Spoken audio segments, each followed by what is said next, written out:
បាទសួស្តីអ្នកទាំងអស់គ្នាស្វាគមន៍មកកាន់វីដេអូថ្មីបាទហើយថ្ងៃនេះដែរខ្ញុំនៅបង្ហាញនៅភេសជ្ជៈមុខទៀតហើយតាក់ទងទៅនឹងកាហ្វេដែរបាទអញ្ចឹង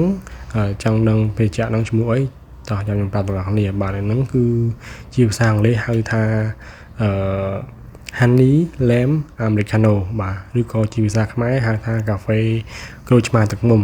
អញ្ចឹងចង់ដឹងពីរបៀបធ្វើអញ្ចឹងអ្នកទាំងអស់គ្នាអាចទស្សនាវីដេអូនេះជាមួយខ្ញុំទាំងអស់គ្នាបាទជាដំបូងខ្ញុំប្រើប្រាស់នៅកាហ្វេ2 sort អ្នកទាំងអស់គ្នាអាចប្រើមួយ sort ក៏បានអាស្រ័យទៅលើអ្នកទាំងអស់គ្នាចូលចិត្តបាទហើយបន្តមកទៀតខ្ញុំប្រើប្រាស់នៅទឹកឃ្មុំបាទទឹកឃ្មុំដបបាទអញ្ចឹងខ្ញុំប្រើ30 មីលីលីត្រឬក៏អ្នកទាំងអស់គ្នាចង់បានដិតជាងនឹងផ្អែមជាងនឹងអ្នកទាំងអស់គ្នាអាចថែមដល់45 មីលីលីត្រក៏បានដែរអ្នកទាំងអស់គ្នាបាទហើយបន្តមកទៀតខ្ញុំនឹងបន្ថែមនៅទឹកក្រូចឆ្មាអ្នកទាំងអស់គ្នាចង់បានជូរតែកុំដាក់ជូរច្រើនពេក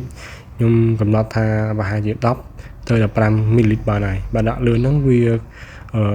ធ្វើឲ្យរសជាតិកាហ្វេរបស់យើងគឺបាត់បង់តែម្ដងគឺមានតែជូរតែម្ដងបាទបន្តទៀតខ្ញុំប្រើទឹកក្តៅដើម្បីដាក់វារលាយទឹកឃ្មុំអ្នកទាំងអស់គ្នាបើមិនចឹងទេគឺវានឹងកកបាទទឹកឃ្មុំហើយបន្តមកទៀតយើងអាចដាក់ទឹកកកចូលបានហើយចំណុចនេះដែរយើងអាចបន្ថែមទឹកក្តៅបន្ថែមទៀតគឺ45 មីលីលីត្របន្ថែមទៀតដើម្បីឲ្យមានបរិមាណច្រើនគួរសមទៀតដូចអាមេរិកាណូអញ្ចឹងណាអ្នកនាងហើយបន្តទៀតយើងនឹងបន្ថែមទឹកកកហើយនឹងយើងចាក់ espresso តែម្ដងបាទអញ្ចឹងពេលចាក់មុខនេះគឺវារួចរាល់ហើយបាទហើយបញ្ជាក់ពីរសជាតិវិញគឺវាស្តៀងនឹងorange americano ដែរបាទប៉ុន្តែវាឆ្ងាញ់ជាងដោយសារតែវាអត់មានភាពចត់នៃក្រូចទេអញ្ចឹងអ្នកនរគ្នាចង់ដឹងថារសជាតិវាយ៉ាងម៉េចអ្នកនរគ្នាអាចសាកមើលបានហើយមួយយ៉ាងវិញទៀតគឺខ្ញុំគិតថាភេសជ្ជៈមុខនេះគឺអ្នកញ៉ាំកាហ្វេទឹកដោះគោក៏គាត់អាចញ៉ាំបានដែរព្រោះ